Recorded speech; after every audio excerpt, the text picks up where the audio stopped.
संक्रमण के 2712 प्रकरण सामने आए हैं। इस समय प्रदेश में एक्टिव इन्फेक्शन के केसेस की कुल संख्या 21,711 है। जो व्यक्ति संक्रमण के पश्चात पूर्णतः उपचारित होकर डिस्चार्ज किए जा चुके हैं, उनकी संख्या अब 37,712 हो गई है। संक्रमित व्यक्तियों में से कुल 1,348 लोगों की मृत्यु हुई है। इस समय आइसोलेशन वार्ड में 21,714 लोगों को रखकर उनका इलाज किया जा रहा है। फैसिलिटी क्वारंटाइन में 4,419 लोग हैं और उनके सैंपल लेकर सैंपल की जांच की जा रही है। कल प्रदेश में 50,697 सैंपल्स की जांच हुई। तो जो हमारा 50,000 का एक बेंचमार्क है, वो निरंतर हम उसको पार कर रहे हैं। और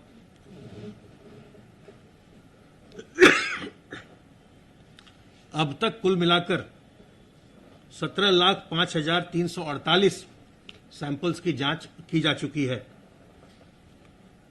कल प्रयोगशालाओं में 33,339 सैंपल भेजे गए थे। पूल टेस्टिंग के अंतर्गत 5-5 सैंपल के 2,879 पूल कल लगाए गए और 10-10 सैंपल के 268 पूल लगाए गए। 5 सैंपल वाले पूल्स में 481 में पॉजिटिविटी देखी गई और 10 सैंपल वाले पूल में 30 में पॉजिटिविटी देखी गई। प्रदेश में सर्वेलेंस के कार्य के अंतर्गत 33,995 इलाकों में सर्वेलेंस का कार्य किया गया, अभी तक किया गया है, जिसमें 1,84,602 टीम दिवस के माध्यम से 1,33,06,810 घरों को सर्वेलेंस में लिया गया है, जिनमें 6,77,18,224 लोग रहते हैं। प्रदेश में अब कोविड हेल्प डेस्क की संख्या बढ़कर के 56,164 हो गई है और इन कोविड हेल्प डेस्क के माध्यम से 69,633 लोगों की पहचान की गई है, जिनमें कोई न कोई लक्षण मिले हैं। प्रदेश में टेस्टिंग के कार्य को निरंतर बढ़ाया जा रहा है और आरटीपीसीआर, एंटीजन टेस्ट और ट्रूनेट टेस्ट के माध्यम से इस संख्या को लगातार बढ़ाया जा रहा है। आज कुल संख्या टेस्ट की प्रदेश में 17 लाख के पार हो गई है, 17,05,348। तो अगर हम तुलना करें, अगर हम देखें कि टेस्ट की रफ्तार प्रदेश में कैसी रही है, तो पहले 4 महीने में जब से टेस्टिंग प्रारंभ हुई थी, 24 जून तक हमारी टेस्टिंग 6 लाख हुई थी और आज 24 जुलाई को 24 जून से 24 जुलाई के बीच 11 लाख टेस्ट और हुए। तो पहले 4 महीने में 6 लाख और अगले 1 महीने में 11 लाख टेस्ट और हुए हैं। इस प्रकार से आज प्रदेश में 17,05,348 टेस्ट का आंकड़ा, टोटल आंकड़ा जो है, ये आज अचीव हुआ है और इस संख्या में निरंतर वृद्धि हो रही है। इसी का परिणाम है जो हम एंटीजन टेस्ट, आरटीपीसीआर सब कुछ कर रहे हैं, तो इससे केसेस को जल्दी पकड़ने में, अर्ली डिटेक्शन में मदद मिल रही है। और इस समय जैसा कि आप देख रहे हैं, पूरे देश में भी संक्रमण, काफी ज्यादा संख्या में लोग संक्रमित हो रहे हैं।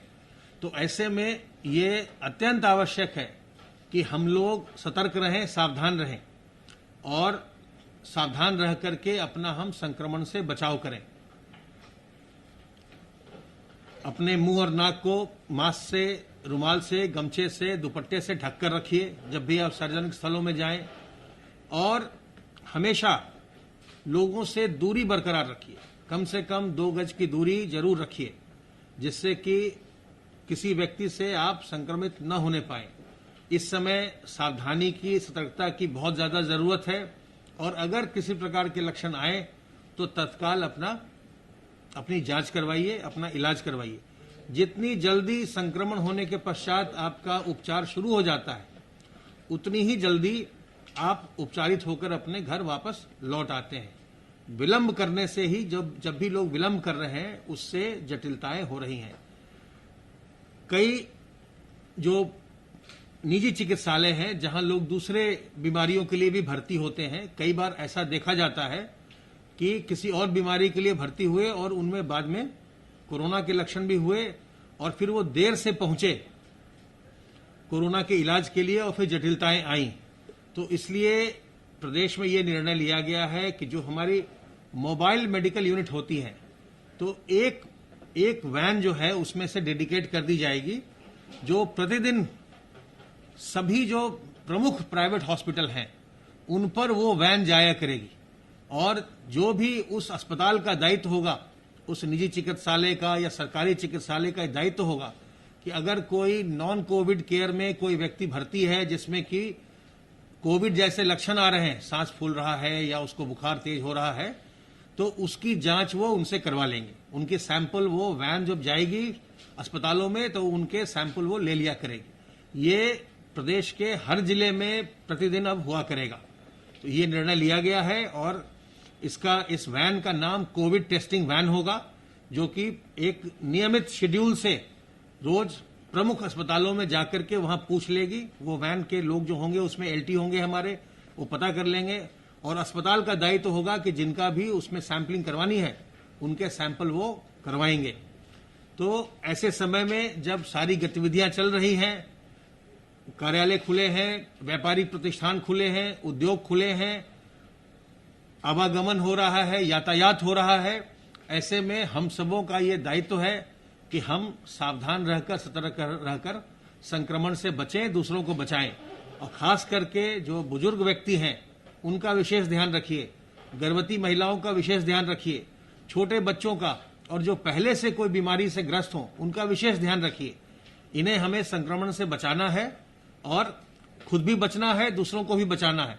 हम और आप मिलकर के प्रदेश में संक्रमण पर नियंत्रण रख सकते हैं और जो इसके तरीके हैं वो आपको ज्ञात है। एक बात और यह है कि जो भी संक्रमित होते हैं उनके घर वालों को हम हाइड्रोक्सी क्लोरोक्विन देते हैं।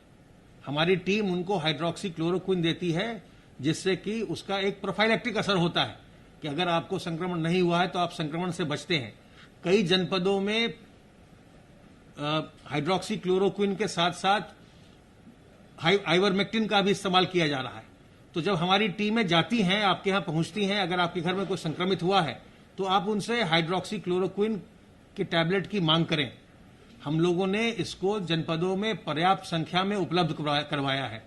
इसको लेने से आप काफी हद तक संक्रमण से बचते हैं। अगर आपके घर में हुआ है, आपको संक्रमण अभी नहीं हुआ है, तो इस दवा को लेने से संक्रमण से बचने की संभावना रहती है और ये निःशुल्क हम उपलब्ध करवाते हैं। तो जो हमारी चिकित्सकीय व्यवस्था है L1, L2, L3 की, जिसमें बेड्स की व्यवस्था की गई है, इसके अतिरिक्त आपको ये जानकारी है कि अब होम आइसोलेशन भी अनुमन्य है। अगर आप संक्रमित होते हैं, आपके कोई विशेष लक्षण नहीं है, तो आप अपने घर पर रह करके भी स्वास्थ्य लाभ कर सकते हैं। यह आवश्यक नहीं है कि आप अस्पताल जाकर के भर्ती हों। अगर आप में लक्षण नहीं है तो अगर घर में आपके व्यवस्था है, 2 शौचालय है, तो अपने घर में ही रहिए। सूचित कर दीजिए, आपके यहाँ टीम आएगी, टीम आकर के देख लेगी, आपके घर को देख लेगी, आपको देख लेगी। अगर आप में कोई लक्षण नहीं है, कोई गंभीर बात नहीं है, तो फिर आपको हमारी टीम बता देगी कि आप घर में ही रह के स्वास्थ्य लाभ करें। आप घर में रह के स्वास्थ्य लाभ करिए और अगर कोई लक्षण आप में आते हैं तो फिर आपको अस्पताल में ले जाया जाएगा। सावधान रहिए, सतर्क रहिए, संक्रमण से बचिए, दूसरों को बचाइए। अब मैं अनुरोध करूंगा अपर मुख्य सचिव गृह से।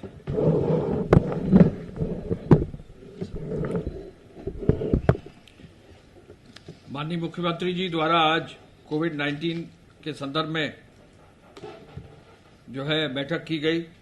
उन्होंने कहा कोविड-19 में जो स्थिति है उसको देखते हुए आगे क्या समस्या आएंगी, किस तरह की प्रॉब्लम्स आएंगी, क्या कदम उठाने की आवश्यकता है, ये देखने के लिए जरूरी है कि पूरा प्लानिंग और प्रॉपर एक व्यवस्था हो जाए। उन्होंने 1 लाख टेस्ट प्रतिदिन प्रदेश के लिए टारगेट करने के लिए कहा है और कहा है कि संक्रमण को नियंत्रित करने के लिए ज्यादा से ज्यादा टेस्ट जरूरी भी है। उन्होंने ये भी कहा कि 30 लाख से अधिक आबादी वाले जनपदों में रैपिड एंटीजन टेस्ट 2000 तक अब पहुंचाया जाए और जो बाकी जिले हैं उनमें 1000 टेस्ट तक करीब किया जाए। आरटीपीसीआर के माध्यम से प्रदेश के 35,000 टेस्ट प्रतिदिन कराए जाए। मुख्यमंत्री जी ने लखनऊ, गाजियाबाद, कानपुर नगर, वाराणसी, प्रयागराज, गोरखपुर, बलिया में विशेष सतर्कता और डोर टू डोर सर्वे करने का निर्देश दिया है। मेडिकल स्क्रीनिंग करने का निर्देश दिया है और ये भी आदेश दिए हैं कि टेस्टिंग किट, दवाई, वेंटिलेटर व अन्य सामग्री पर्याप्त संख्या में सभी जगह उपलब्ध हो जाएं।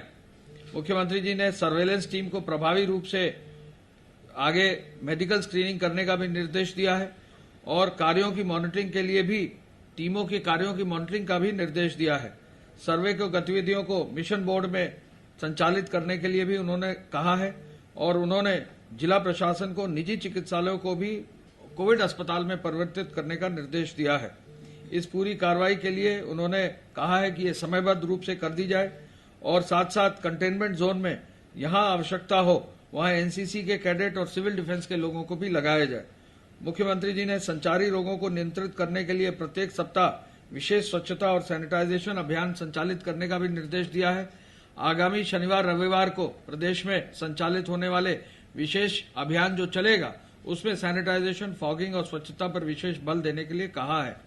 प्रभावी मॉनिटरिंग और नोडल ऑफिसर्स के बीच में समन्वय के लिए निर्देश दिया है और कहा है कि साप्ताहिक बंदी जो है शनिवार और रविवार को ही रहे और किसी भी रूप में शनिवार और रविवार को लोग अनावश्यक बाहर न निकले। बारिश के मौसम को दृष्टिगत रखते हुए संचारी रोगों के रोकथाम के लिए सभी प्रबंध करने के निर्देश दिए हैं। बाढ़ प्रभावित क्षेत्रों Subscribe to our channel by clicking the subscribe button. Click the bell button and enjoy the latest uploads from our channel.